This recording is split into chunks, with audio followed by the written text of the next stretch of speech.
Bismillahirrahmanirrahim. Assalamualaikum warahmatullahi wabarakatuh. Alhamdulillahirabbil alamin. Shalatu wassalamu ala asrofil anbiya'i wal mursalin sayyidina Muhammadin wa ala alihi wa ashabihi wa man tabi'ahum bi ihsanin ila yaumiddin. Alhamdulillah, segala puja dan puji hanya milik Allah Subhanahu wa taala. Salatu wassalam kita aturkan kepada junjungan habibana wa nabiyana Muhammad sallallahu alaihi wasallam, pada keluarganya, sahabatnya, tabi'in, tabi'ut tabi'in, dan semoga kita semua tercatat sebagai umatnya yang senantiasa istiqomah di jalannya, dan semoga kelak bisa bersamanya di surga Allah Subhanahu wa taala. Amin ya rabbal alamin. Hadirin, alhamdulillah pada kesempatan sore kali ini selepas ibadah salat asar berjamaah, kita bisa bersama-sama melangsungkan kajian keislaman di Celduk ini spesial karena biasanya kajian pada maghrib atau pada asar, pada isya. Insya Allah pada kesempatan kali ini kita ada kajian pada asar bersama Ustaz Farid Ahmad Mokbah MA Hafizahullah dengan tema Sehidup Sesurga. Beliau dari nasional dan alhamdulillah berkesempatan hadir di tengah-tengah kita. Pada beliau Al-Ustaz Farid Ahmad Mokbah MA, kami mempersilahkan untuk berdoa.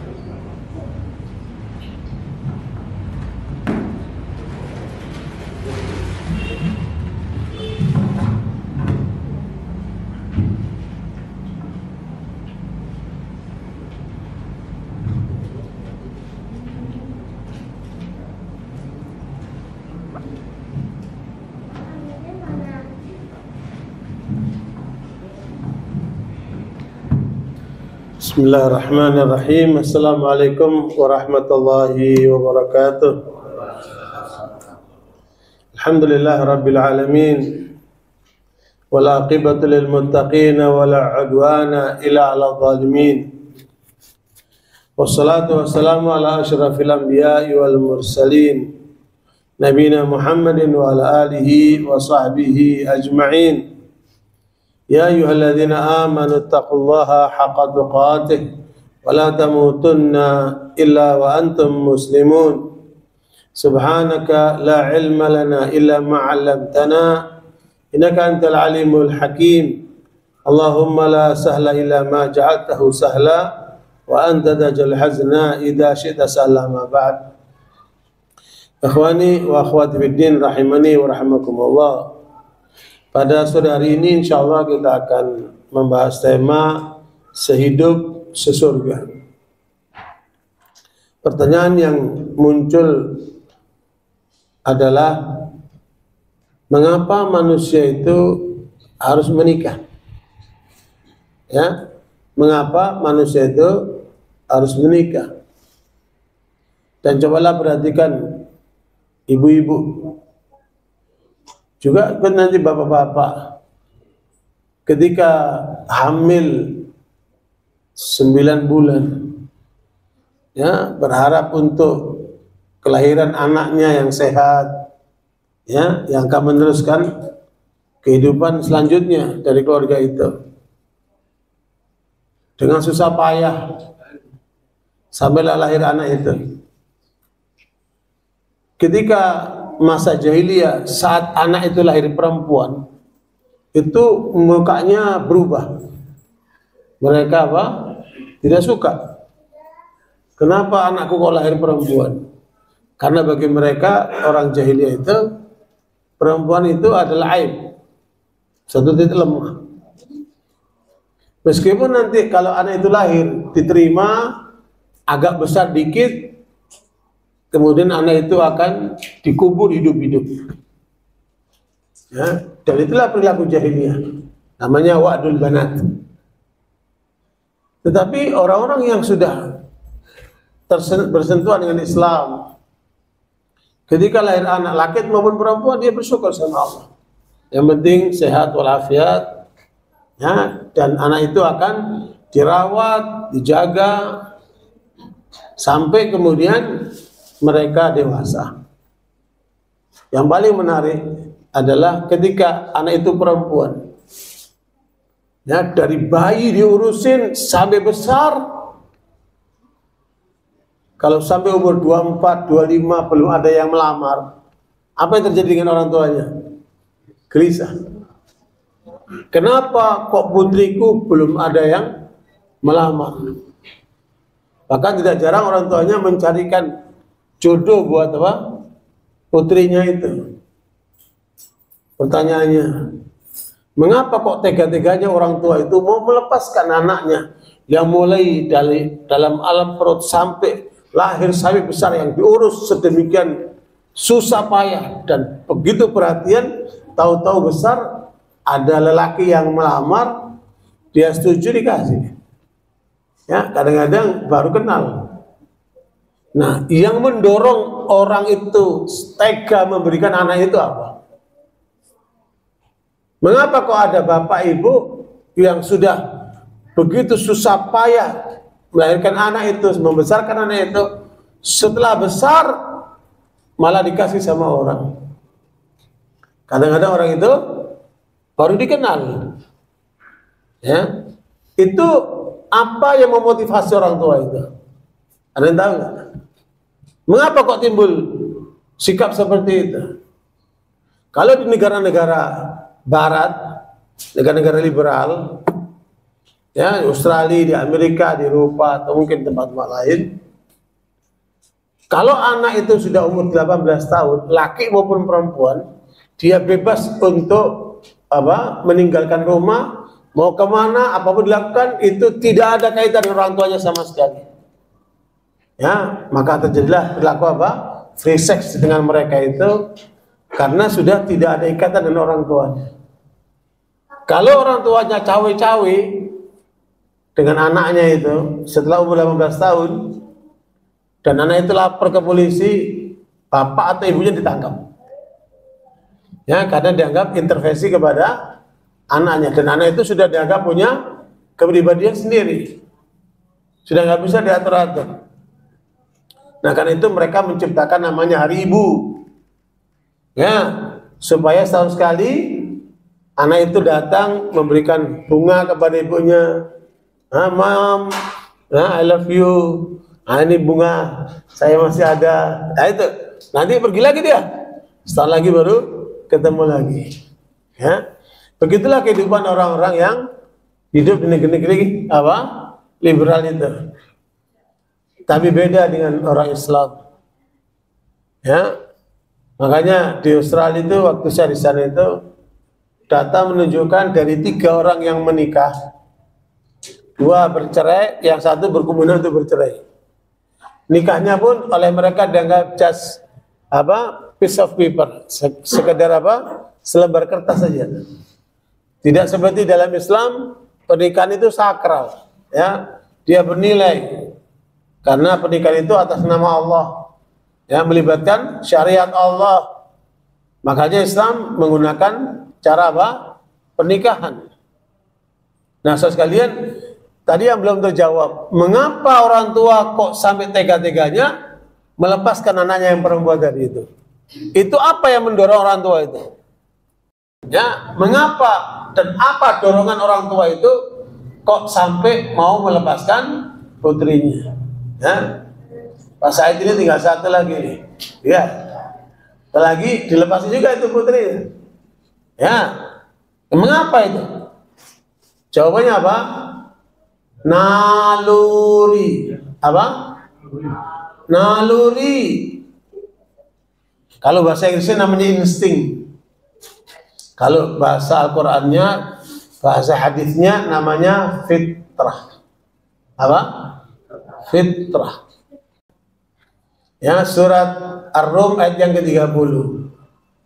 A'udzubillahi minasyaitonir rajim.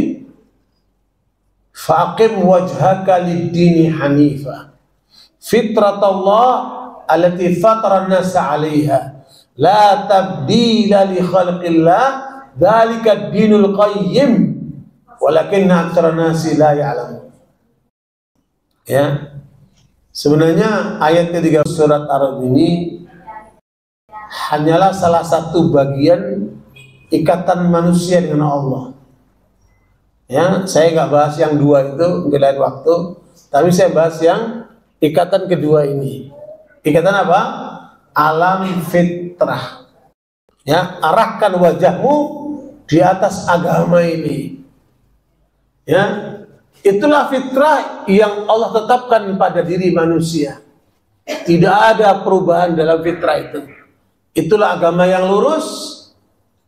Maka apa? Dalika dulu qayyim, walakin aktsaran nasi la ya'lam. Tapi sayang kebanyakan manusia tidak paham bahwa manusia ini harus memenuhi fitrahnya. Kalau bahasa Inggris namanya insting, bahasa Indonesia namanya apa? Naluri. Bahasa Al-Quran namanya apa? Fitrah. Nabi menerangkan ayat ini dalam riwayat Muslim.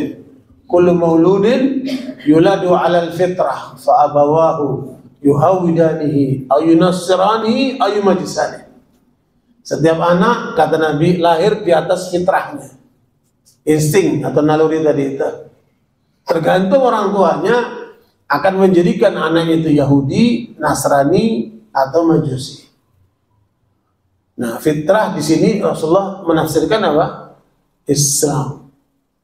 Setiap orang ini lahir kepada Islam. Nah, ternyata sekalian di dalam fitrah manusia itu ada apa saja unsurnya. Kalau dalam bahasa Inggris disebutkan the basic needs of human being. Kebutuhan dasar manusia. Ya, Rocky Gerung itu sering menukil pandangan-pandangan pemikir barat, ya, yang biasanya mereka sebut sebagai the basic needs of human being itu apa? Kebutuhan hidup. Ya, mereka itu banyak memandang kebutuhan hidup itu adalah sebagai kebutuhan dasar manusia. Padahal dia salah satu saja dari unsur naluri atau insting atau fitrah manusia. Bapak sekalian, yang perlu diketahui di dalam fitrah manusia itu ada 3 kebutuhan dasar. Dan antum bisa lihat kan, pada saat ibu-ibu anaknya lahir, diapain Bu? Hah? Diadzan buat apa? Buat apa diadzanin? Nah, Bu? Bukan dinyanyiin, Bu. Diadzanin kenapa? Ya, hadisnya itu diperselisihkan antara yang mengatakan dhaif dan mengatakan hasan. Ya, Ibnu Qayyim dalam kitab Tuhfatul Wudud fi Ahkamil Maulud termasuk yang membenarkan mengadzankan bayi itu karena itu sesuai dengan fitrah. Maksudnya apa, Bu? Diingatkan kembali kepada Allah. Ya, diingatkan kembali kepada Allah. Nah, itu fitrah manusia. Kemudian baru dikasih apa? Disusuin sama ibunya, kasih kehangatan, ya. Nah, kasih apa? Kasih sayang.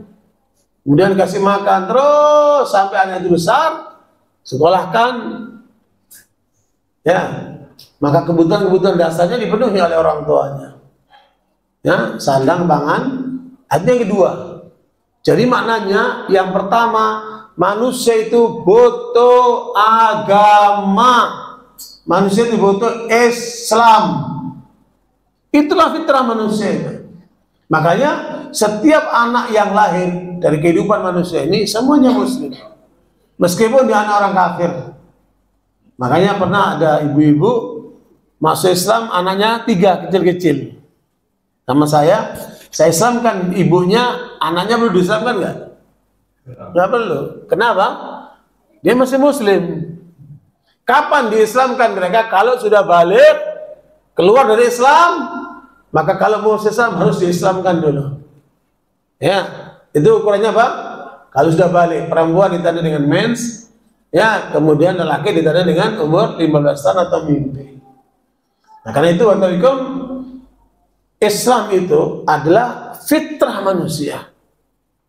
Dan inilah yang sekarang sedang dijalankan oleh kelompok yang kata Allah, manusia-manusia yang tidak tahu. Walakinna aktsarun nasi la ya'lamun, kebanyakan manusia tidak paham. bahwa agama itu adalah fitrah manusia. Dan apa yang terjadi hari ini, Bapak sekalian, upaya untuk merubah insting manusia, naluri manusia, fitrah manusia. Seperti apa? LGBT itu hatta binatang saja tidak melakukan. Ya, hubungan sesama jenis binatang itu nggak ada yang melakukan. Tapi oleh mereka itu dijalankan dan dibuat peraturan sedemikian rupa supaya dunia bisa menerima LGBT itu. Luar biasa kejahatan manusia ini. Itu artinya apa itu? Mencoreng fitrahnya, mencoreng instingnya, mencoreng nalurinya. Artinya musuh-musuh Islam itu sedang berusaha untuk merusak fitrah manusia itu. Ya, luar biasa. Makanya kita sekarang lagi berusaha untuk menolak PP 28 peraturan pemerintah presiden 28/2024 karena membolehkan alat kontrasepsi buat anak-anak remaja. Itu bahaya sekali. Berarti akan terjadi free sex nanti. Sehingga harus kita tolak. Nah, barakallahu sekalian, hal-hal yang bertentangan dengan fitrah inilah kemudian manusia sendiri itu akan menolaknya di dalam dirinya. Makanya pertama manusia butuh agama. Itu ayatnya tadi itu. 30 surat Rum. Fa'aqim wajhaka lid-dini hanifah. Arahkan wajahmu di atas agama ini. Karena itulah fitrah manusia. Kemudian yang kedua butuh apa? Sandang, pangan, papan. Kalau orang lapar harus makan. Kalau haus harus tidur. Ngantuk harus tidur. Tapi jadi pengajian. Ya, itu menyalahi fitrah. Karena orang kalau tidur itu di tempat tidur, ya. Nah, ini banyak jamaah ini di tempat pengajian tidur juga. Ya, muskil itu. Nah, itu godaan setan. Nah, barakallahu itu kebutuhan dasar manusia kedua. Dan inilah yang kemudian diakui oleh Barat maupun Timur. Ya, bahwa kebutuhan dasar manusia itu kebutuhan hidup. Nah, itu pun dialami oleh manusia-manusia yang termasuk yang tidak berperadaban. Karena yang nggak pakai baju, nggak pakai itu kan. Hidupnya cuma cari kebutuhan hidup. Nah, yang ketiga, apa yang terjadi manusia? Mengapa kemudian orang tua itu tega-teganya anaknya dinikahkan atau diberikan kepada pasangan atau suaminya yang baru kenal tadi itu?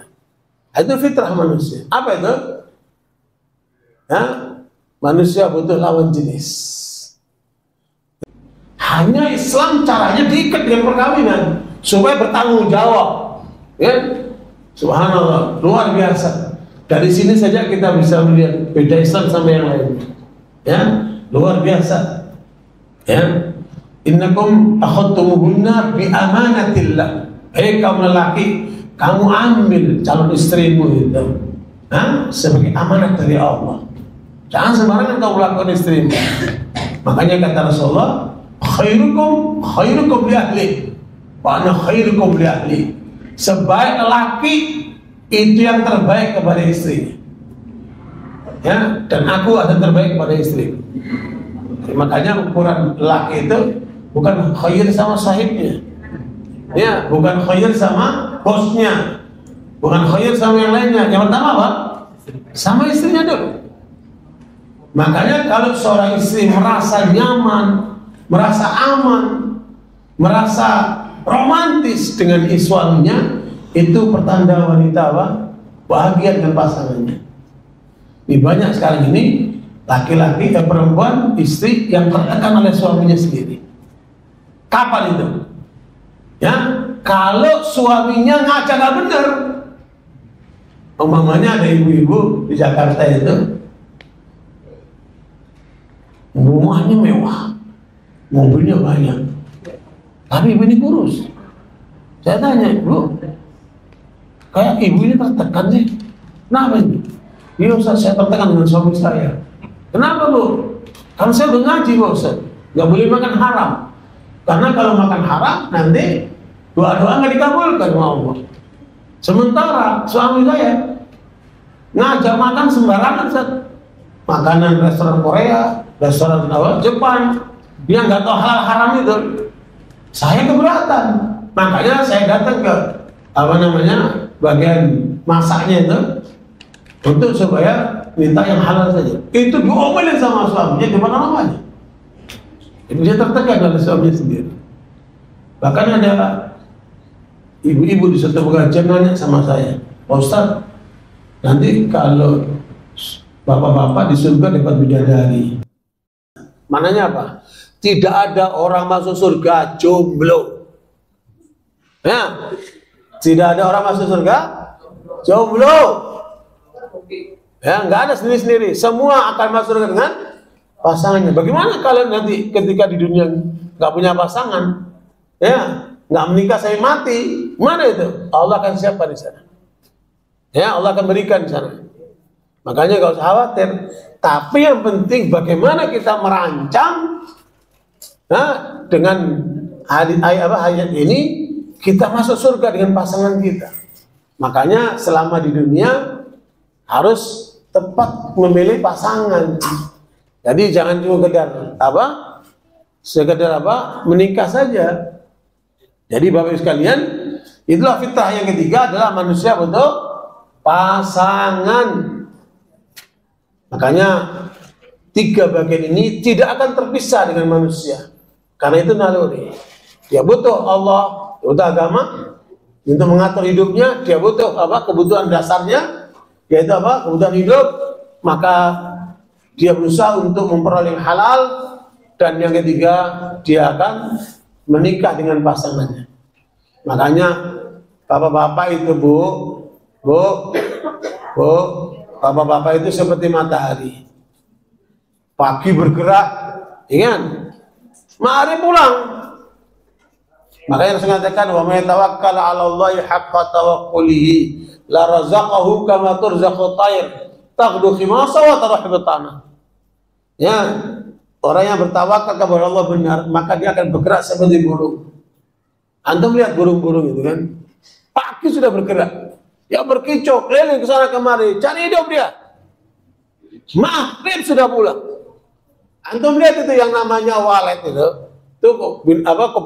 burung yang paling jauh perjalanannya, mencari makannya sampai ke laut-laut sana. Maghrib sudah pulang, ya? Kecuali burung hantu.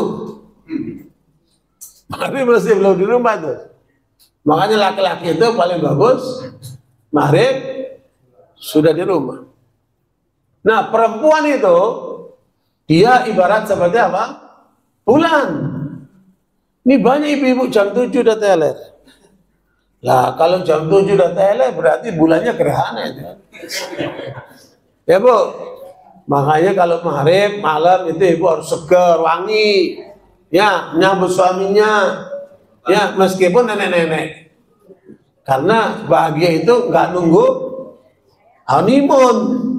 Waktu muda saja itu harus berlanjut sampai nenek-nenek, kakek-kakek. Ya. Bahkan di surat An-Nahl ayat 72 itu Allah menyebutkan sampai punya cucu, kakek-kakek, nenek-nenek sampai punya cucu, ya. Wallahu ja'alakum min anfusikum azwaja wa min azwajikum banina wa hafada. Ya, Allah jadikan kalian berpasangan, ya, suami istri, dan kemudian kalian berlanjut sampai punya anak dan cucu-cucu. Itu syarat Al-Quran begitu. Ya, makanya antara matahari dan bulan ini kalau berjalan seimbang, seiring, wah, indah sekali hidupnya. Ya, makanya itu harus peredarannya begitu. Saya mau tanya, ada nggak ayat Al-Quran yang mengatakan lelaki seperti matahari, perempuan istri itu seperti bulan? Ada nggak ayatnya? Apa, Bu? Baru dengar? Ya, itu dalam surat Yusuf yang keempat, Bu. Wa idh qala Yusuf li abihi ya abati inni ra'aitu ahada asyara kawkaba wasyamsa wal qamara ra'aitum li sajidin. Ya, ingatlah ketika Yusuf berbicara dengan ayahnya. Makanya Bapak Ibu, surat Yusuf adalah kisah terbaik dalam kehidupan seluruh umat manusia. Ya, makanya surat Yusuf itu ada 1000 pelajaran. terutama buat rumah tangga. Pelajarilah surat Yusuf itu. Ada 1000 pelajaran. Kenapa? Karena Nabi Yakub, ya, yang bapaknya Nabi Yusuf ini punya istri 4, anaknya 12 laki semuanya. Bapak ibu punya anak 2 laki aja udah pusing, ya bu. Apalagi 4, 5, ini 12, semuanya laki.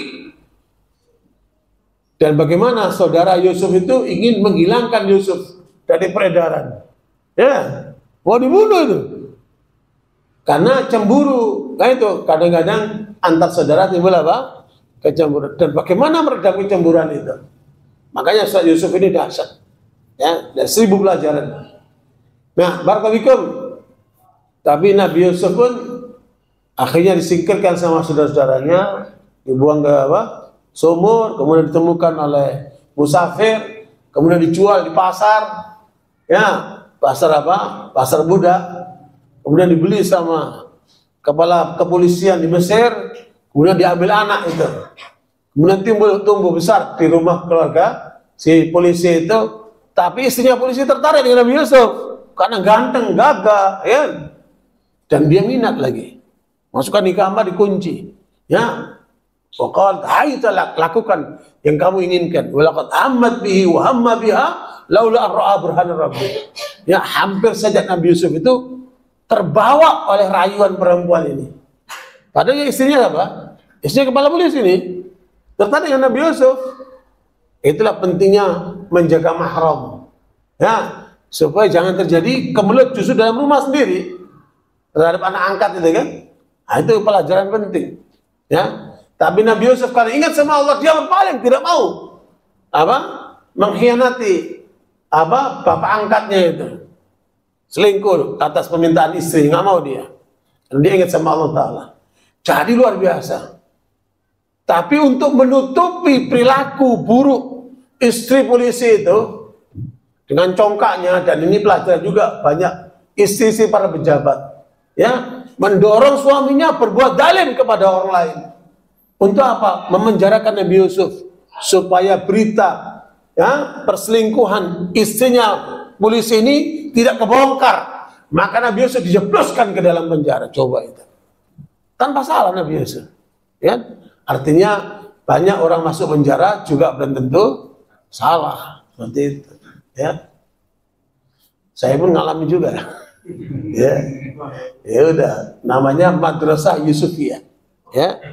Itu pelajaran dari apa? Madrasah Nabi Yusuf. Bahkan di penjara kita rubah seperti pesantren. Kita rubah dari pesantren kayak jadi gak terasa waktu itu. Tapi ngajarnya teriak-teriak, gak ada mic-nya di penjara kan. Ngomongnya itu teriak-teriak gitu. Satu blok itu ada 100 orang. Jadi sekalian, makanya di situ penting apapun usaha manusia. Kalau Allah berkehendak lain, akan terjadi kehendak Allah. Ya, wallahu ghalibun ala amri, walakinna aktsarun nas la ya'lamun. Ya, keputusan Allah pasti paling menang.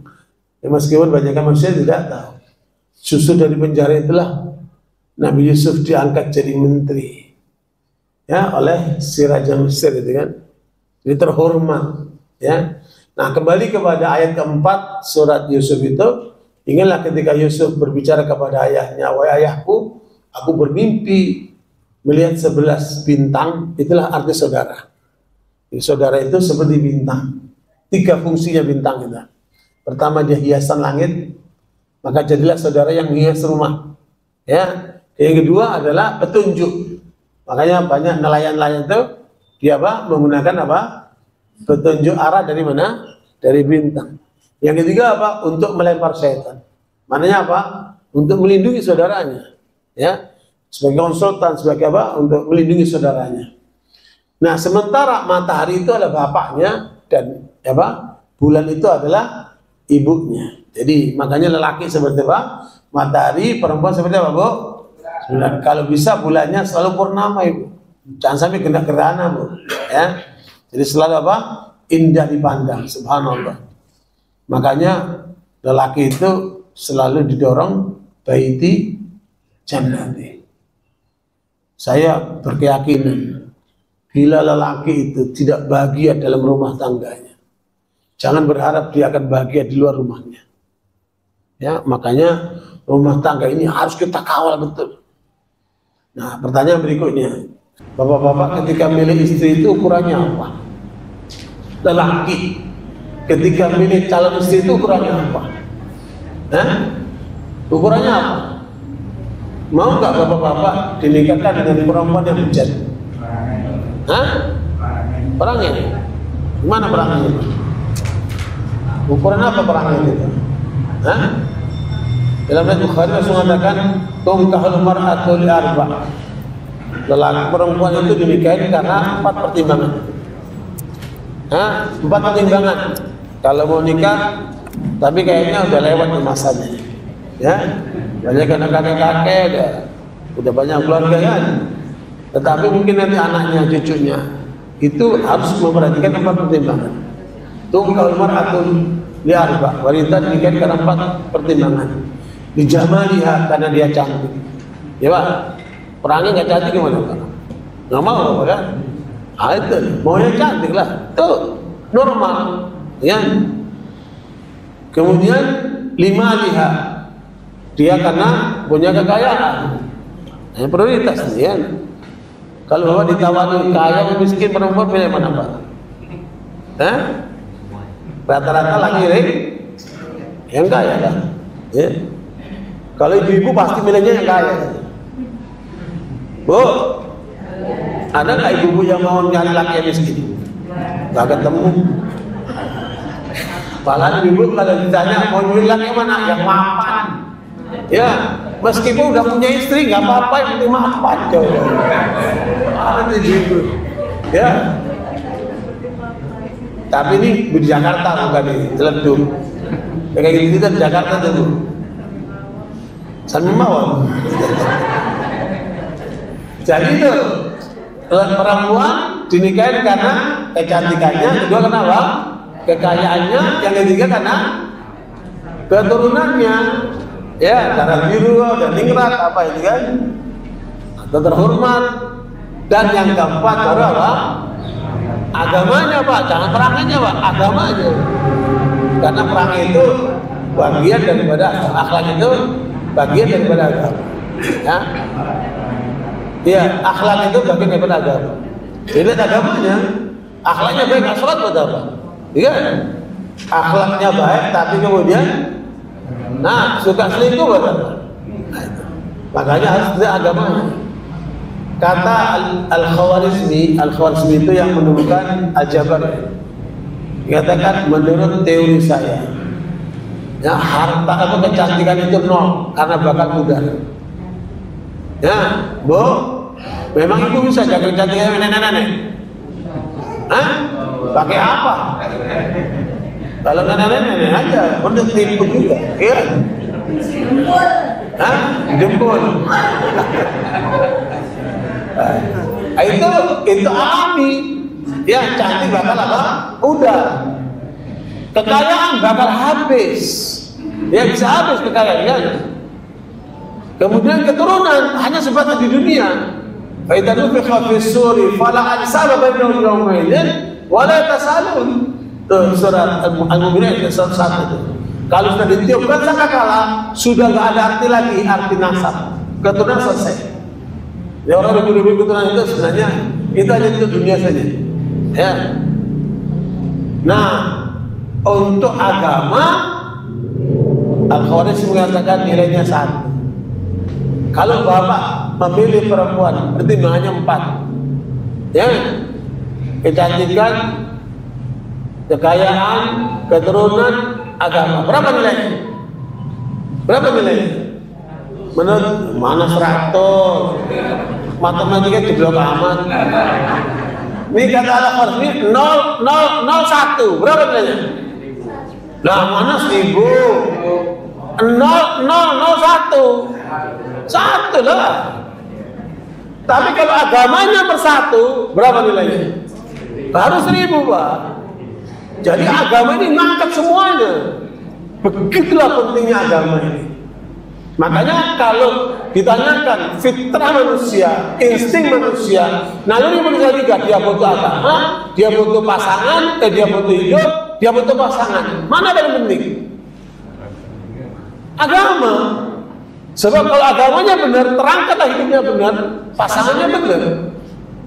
Makanya pada ayat ke-26 surah An-Nur Allah katakan al-khabithatu lil khabithin. Perempuan yang buruk cocoknya untuk lelaki yang buruk. Wal khabithuna lil khabithat. Lelaki yang buruk cocoknya untuk perempuan yang buruk. Wat thayyibatu lit thayyibin. Lelaki perempuan yang baik untuk lelaki yang baik. Wat thayyibuna lit thayyibat. Lelaki yang baik untuk perempuan yang baik. Nah, siapa yang mau lelaki yang baik ingin mendapatkan pasangan yang buruk? Adalah ya, meskipun dalam kenyataan ini dalam hidup ada 4 model pasangan. Ya, makanya kenapa kita mencari sehidup sesurga? Karena itulah yang kemudian diambil oleh Nabi Ibrahim dan Nabi Muhammad SAW. Apa itu?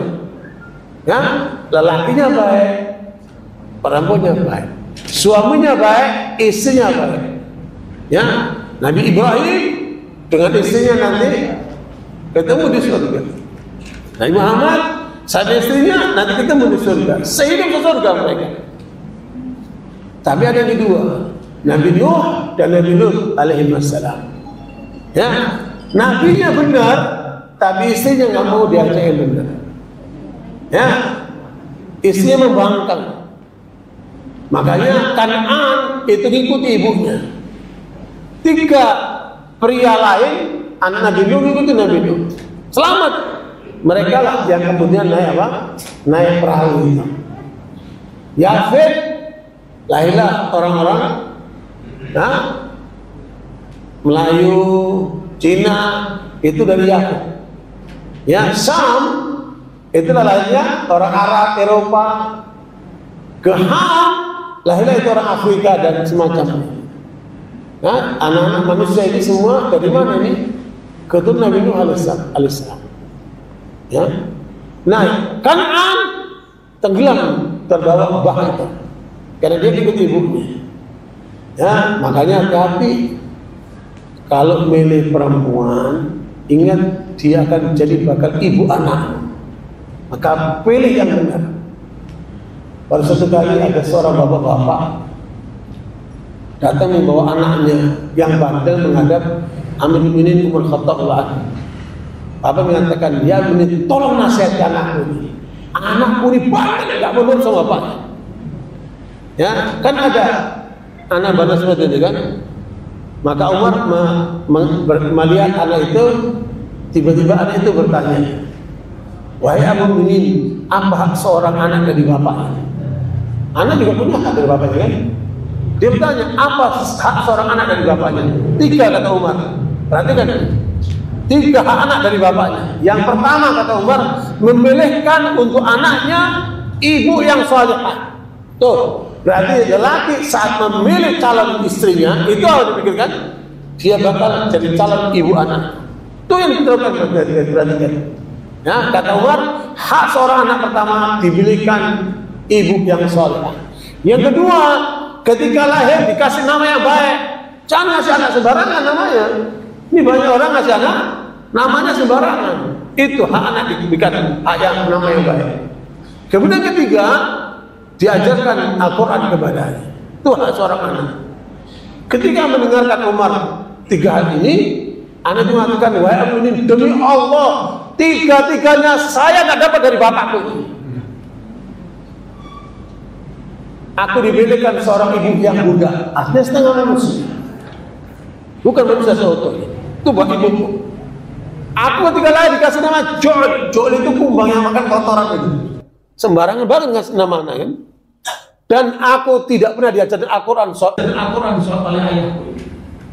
Maka Umar tidak menasihati anak ini. Dia lihat langsung ke bapaknya. Jangan kamu salahkan anakmu, karena kamu telah menanamkan kedurhakaan kepada anak. Coba itu. Makanya menjaga rumah tangga itu bukan hanya cuman duit, bukan cuma fasilitas, ya. Lebih daripada itu apa? Pendidikan, kesadaran untuk memberikan terbaik buat keluarga itu kan. Nah, Bapak Ibu sekalian, kembali kepada posisi Nabi Nuh alaihissalam diuji oleh Allah dengan istrinya yang nggak mau taat kepada Allah, ya kafir, nggak mau taat sama Allah, nggak mau ikuti ajaran Nabi Nuh alaihissalam, ikuti kaumnya dia. Ya, makanya Nabi Nuh dan Nabi Lut dua-duanya istrinya akan di neraka. Sementara Nabi Nuh dan Nabi Lut di mana? Di surga. Berarti apa? Nggak ketemu suami istri di surga, kan? Nah, yang ketiga adalah Asia, wanita mukminah, suaminya siapa? Fir'aun. Fir'aun nanti di neraka, Asia di mana? Di surga. Nah, ini ujian buat perempuan itu kan? Nah, yang ketiga, yang keempat, suaminya bejat, istrinya pun bejat. Itulah Abu Lahab. Ya, wa imra'atuhu hammalatal hatab. Justru istrinya membawa kayu bakar buat suaminya, coba itu. Anda mau dapat istri kayak gitu? A'udzubillahi min dzalik. Ya. Para itu duduk bilang Allah yafat ya. A'udzubillahi min dzalik gitu. Makanya sekalian dari 4 model ini antum pilih yang mana? Ya pilih mana? Bapak-bapak ini. Nah, yang tidur, jangan tidur dulu nih. Pilih yang mana dari 4 ini? Yang pertama kan? Nah, itulah sehidup sesurga itu. Makanya harus saling mengingatkan, saling menyadarkan. Oke, dari sisi bapak-bapak sudah selesai. Pilihan ukurannya agama. Sekarang menurut ibu-ibu, ibu-ibu, lelaki yang ideal menurut ibu-ibu itu apa? Soleh. Memang belum kenal. Dari mana Soleh? Namanya Pak Soleh. Bu, ketika ibu ingin menentukan calon suaminya, itu standar ibu itu apa? Nah? Apa? Apa, Bu? Ya apa? Bu, mau laki yang ada jenggotnya yang kelemis? Hah? Kelemis? Lemes? Bu, ibu ini apa sih ukurannya? Cari laki yang seperti apa yang diminati ibu-ibu ini? Ganteng, terus?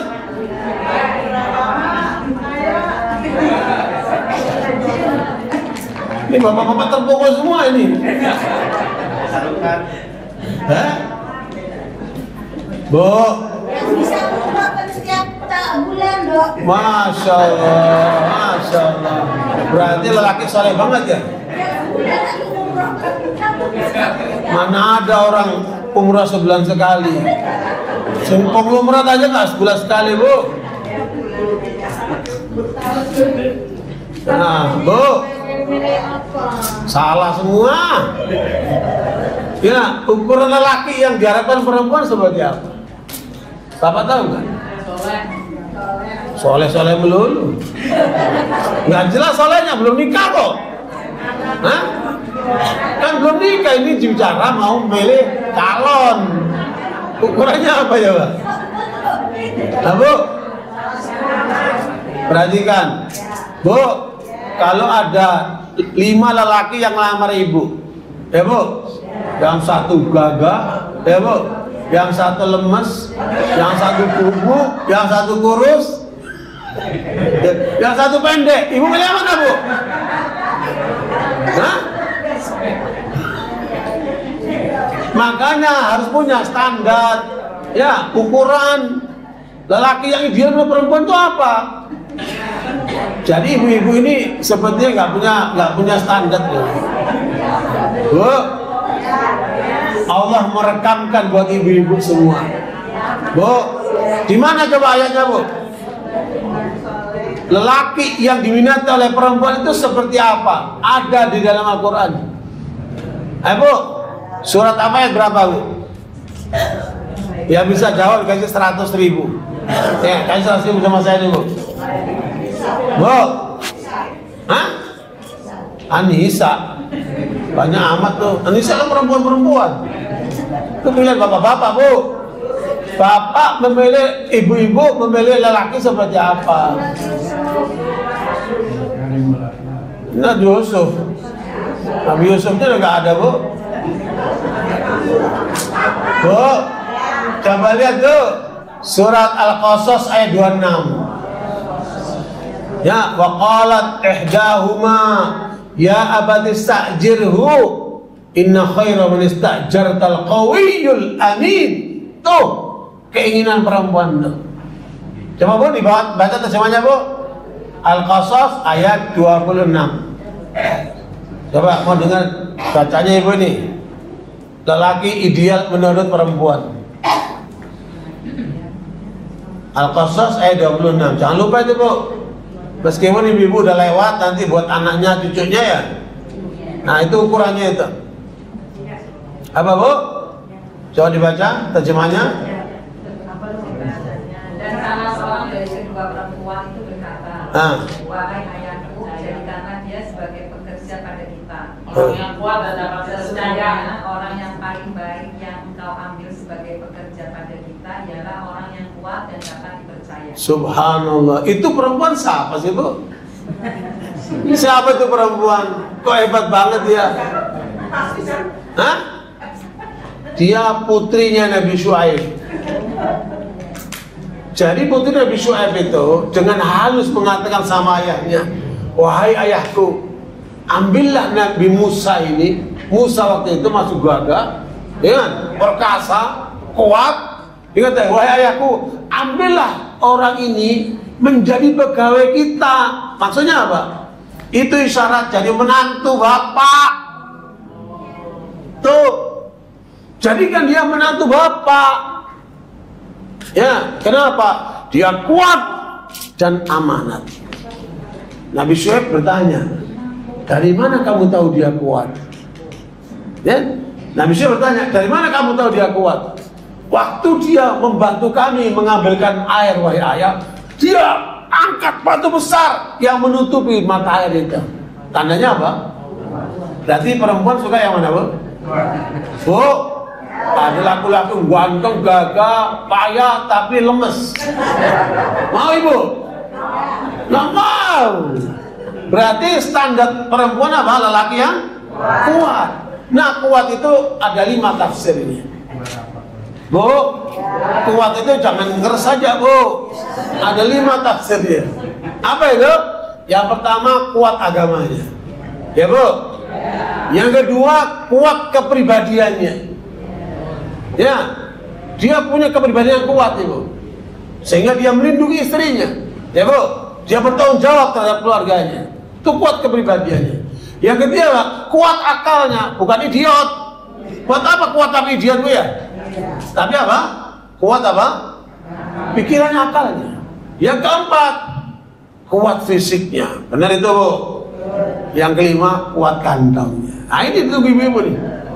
Oh, perempuan suka lompat. Maunya yang kelima. Padahal itu yang terakhir, Bu ya. Jadi berapa pertimbangannya, Bu? 5. Masya Allah, udah pinter jadi. Oke, lanjut. Kemudian dia selain kuat lelaki itu harus amanat. Apa itu amanat? Surat Al-Anfal ayat 27. Ya ayyuhalladzina amanu la takhunullaha war rasula wa takhunu amanatikum wa antum ta'lamun. Jadi ukuran amanat itu kalau lelaki itu membawa keluarganya untuk senantiasa taat kepada Allah dan Rasulnya. Ketika lelaki itu membawa istrinya tidak taat kepada Allah dan Rasulnya, berarti lelaki itu telah sedang berkhianat kepada istrinya. Luar biasa, bukan? Jadi standarnya tinggi betul di perempuan. Ya, Bu? Apa, Bu? Kuat dan amanat. Luar biasa. Ya, mudah-mudahan bapak-bapak nanti menyiapkan dirinya buat ke yang kesekian. Ya, Pak ya?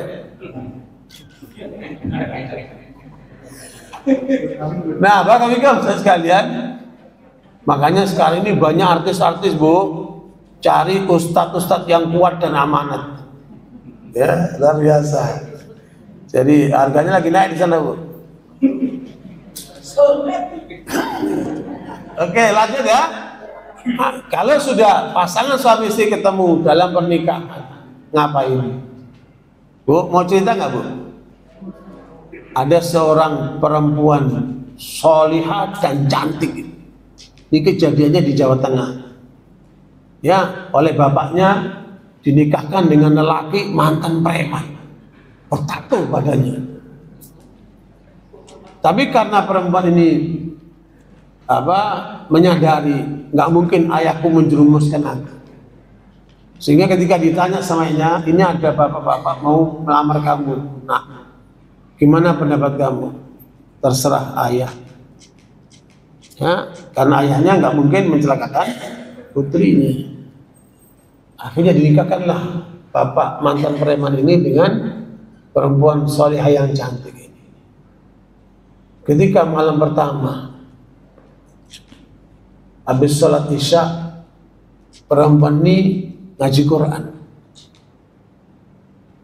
Suaminya nggak berani deket, nggak berani nyentuh, padahal dia mantan. Kenapa? Dia merasa tidak sebersih perempuan ini. Perempuan ini solihah dan cantik, tapi dia nggak berani menyentuh itu suaminya itu. Sampai karena perempuan itu kan pasif ya. Meskipun zaman sekarang banyak perempuan yang agresif, pengantin baru malah nyerang dia kan. Iya, Bu. Ini enggak, dia diam. Kemudian dia baca Quran sampai tidur dia. Suaminya enggak nyentuh.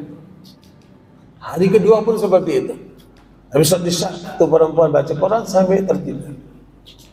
Hari ketiga, sebelum itu perempuan baca Quran, suaminya pamit, "Dik, abang mau pergi dulu ya,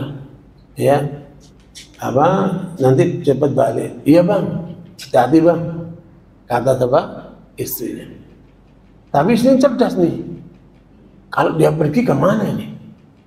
Kan dia mantan preman, jangan-jangan kembali kepada lingkungan sebelumnya. Akhirnya abangnya itu jalan, diikuti dari belakang oleh perempuan ini. Kemana ini abang ini?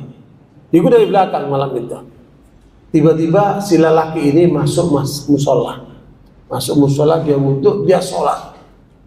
Istrinya di depan, di belakang sana, memperhatikan gerak-geriknya suaminya. Tiba-tiba suami mengatakan, "Ya Allah, aku bersyukur kepadamu, engkau berikan kepadaku istri yang salihah dan cantik, tapi aku gak berani menyentuh dia, ya Allah." Bu, kabarnya kemana, Bu? Kepada Allah coba itu. Ya. Akhirnya terdengarlah suara itu oleh istrinya, Bu. Istrinya datang merangkul suaminya. "Ayo bang, kita pulang." Bu, sejak itu hidup mereka sakinah, mawaddah, warahmah. Kenapa? Jadi kan setiap orang yang berkeluarga itu ingin apa? Sakinah, mawaddah, warahmah. Apa itu sih? Ini banyak dibahas dalam pernikahan tapi kurang mendetail ya. Sakinah itu kata Ibnu Qayyim itu pemberian dari Allah. Ketika seorang menikah mengikuti syariat Allah, Allah akan berikan dia sakinah. Itu hadiah dari Allah. Mawaddah itu adanya di dada, di kalbu seorang lelaki itu ketika dia mencintai istrinya. Rahmat itu adalah bukti daripada cinta itu. Apa arti rahmat itu? Para ulama menafsirkan rahmat itu adalah upaya untuk senantiasa mendatangkan kebaikan buat keluarganya dan menjauhkan dari segala keburukan. Itulah rahmat. Jadi makanya suami yang benar akan senantiasa membawa kebaikan buat keluarganya dan menjauhkan dari segala keburukan. Itulah suami yang benar. Itulah rahmat itu. Makanya sekalian, kalau seandainya seorang atau dua pasangan itu memperoleh sakinah mawaddah warahmah selama dia di dunia, itu sudah bisa menjadi kebahagiaan dia dalam kehidupan rumah tangganya. Bagaimana dengan akhiratnya?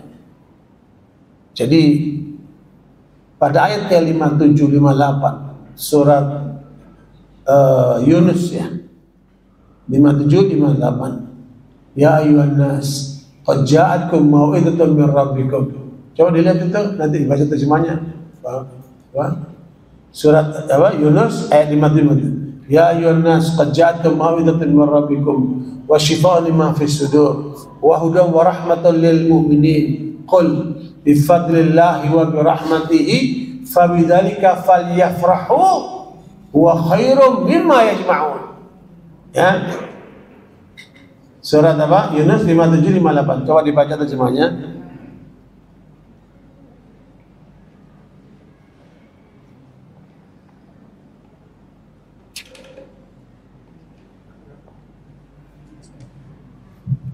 Ya, lihat, betul, baca. Wahai manusia, sungguh datang kepadamu ajaran Al-Quran dari Tuhanmu, penyembuh bagi penyakit yang ada dalam dada dan petunjuk serta rahmat bagi orang yang beriman.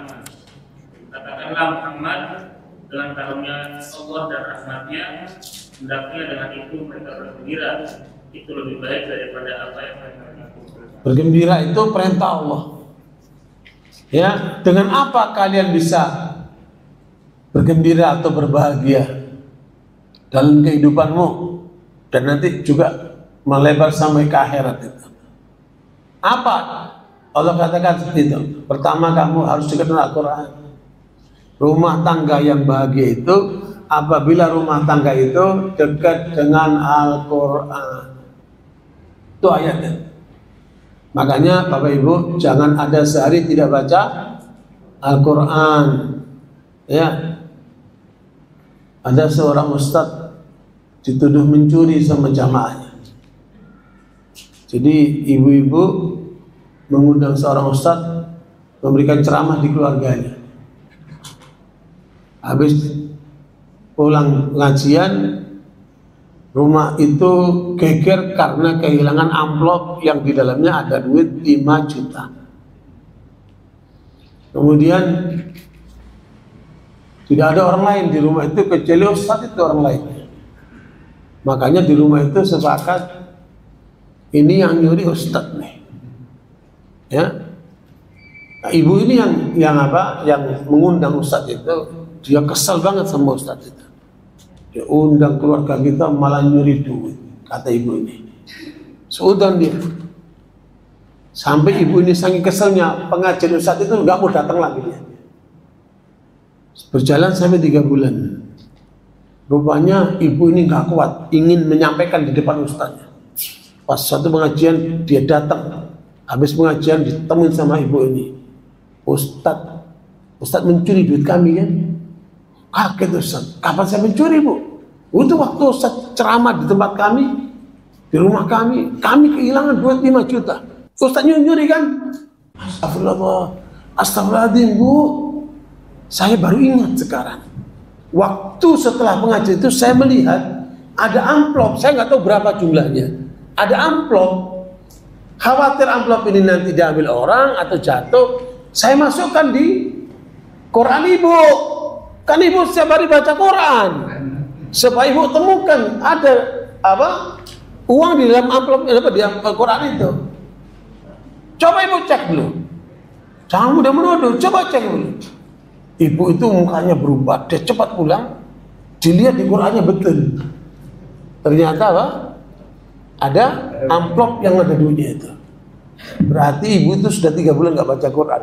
Ya baik. Memalukan banget Ibu kan? Bu, berapa hari hatam Quran? Bu, hatam loh Bu. Bukan sekedar baca, hatam Quran Ibu berapa hari sekali? Hah? Benar. Sebulan berarti sehari 1 juz ya? Lumayan. Ya. Bu, sunnahnya berapa? 3 hari sekali hatam Quran. Itu sunnahnya. Ya, iqra Quran Nabi Taala itu hadis sahih riwayat Tirmidzi. Khatamkan Quran dalam 3 hari sekali. Ibu-ibu alasannya suka apa? Ngantuk Pak Ustaz kalau baca Quran. Ya Bu, bisa dengan baca, bisa dengan mendengarkan murattal Ibu. Ya Bu, Ibu sambil masak di dapur dengerin apa? Murattal, bisa kan? Bisa lah. Makanya bapak-bapak ketika nyetir mobil atau motor dengarkan murattal di telinganya itu. itu akan menjadi apa? Konsumsi buat rohani kita itu. Ya, makanya kalau mau rumah tangga itu aman, maka jangan lupa banyak baca Quran. Ya, kalau sudah ada keadaan suami istri itu suka cekcok, suka berantem, suka ribut, itu berarti rumahnya banyak setannya itu. Maka bacakan Al-Quran, terutama Al-Baqarah sama Al-Imran. Ya, makanya saya menemukan riwayat yang dianjurkan di 3 hari atau sepekan sekali, itu riwayat Bukhari. Ya, dari Jumat ke Jumat khatam Quran. Riwayat yang paling minim khatam Quran itu 40 hari sekali. Berapa, Bu? Jadi kalau Ibu 30 hari sekali khatam Quran itu lumayan. Ya, terus ditingkatkan lagi, Bu. Ya, jamaah kami di Jakarta ada kakek-kakek dan nenek itu bersaing antara pasangan ini untuk bisa khatam Quran, dan rata-rata sepekan sekali mereka khatam Quran. Ya, makanya udah kakek-kakek dan nenek udah jangan banyak makan HP. Ya, banyak kan apa? Baca Quran atau dengan murattal. Insya Allah itu apa? Berkah. Ya. Jadi itu kata Allah, kalau mau bahagia jangan lupa apa? Pak, bacalah Quran, dekatlah dengan Quran. Ya. Nah, pada ayat 58 ditekankan lagi, bahagia kamu itu kalau kamu berpegang dengan Islam dan Al-Quranmu itu. Ya, makanya tidak ada jalan bagi manusia untuk bahagia kalau dia jauh dari Islam dan Al-Quran. Nah, ini makanya supaya kemudian kita ini sehidup sesurga, berarti apa? Pegangan kita apa? Islam dan Al-Quran. Makanya dari dasar ayat ini perintah Allah untuk orang beriman supaya bahagia, supaya selalu bergembira. Maknanya apa? Kata mereka, tidak ada jaminan ya untuk orang yang masuk surga itu kalau dia tidak bahagia di dunia. Artinya apa? Kamu akan memperoleh kebahagiaanmu di akhirat kalau kamu bahagia di dunia. Maknanya apa? Kita semua apa? Harus selalu bahagia. Itu jaminan dari Allah itu. Itu perintah, Pak. Wajib kita bahagia itu. Makanya bahagia jangan dipandang dengan materi, dengan rumah, dengan mobil, dengan uang. Enggak. Bahagia itu ada di mana? Di sini, di kalbu ini. Dan kalbu ini akan bahagia ketika berinteraksi dengan Islam dan Al-Quran. Itu ayatnya itu. Makanya jadikan diri kita senantiasa bahagia di dunia supaya mendapatkan apa? Akses di akhirat. Itulah yang Allah katakan, udkhulul jannata antum wa azwajukum. Masuk surga kamu bersama dengan apa? Pasanganmu, karena selama di dunia pasangan ini senantiasa dekat dengan Islam dan apa? Al-Quran. Saya kira itu ya. Mudah-mudahan bisa ditangkap. Sebelum menutup pengajian ini mungkin ada tanya jawab, dipersilakan. Ya. Bu, apa Bu? Pegangan bahagia Bu? Islam dan Al-Quran. Ya Bu, Islam. Alhamdulillah. Udah bahagia semua nih kan orang Ciledug. Alhamdulillah. Semoga berlanjut sampai di surga insya Allah. Kenapa? Kenapa? Karena malaikat itu mendoakan kita supaya masuk surga sekeluarga.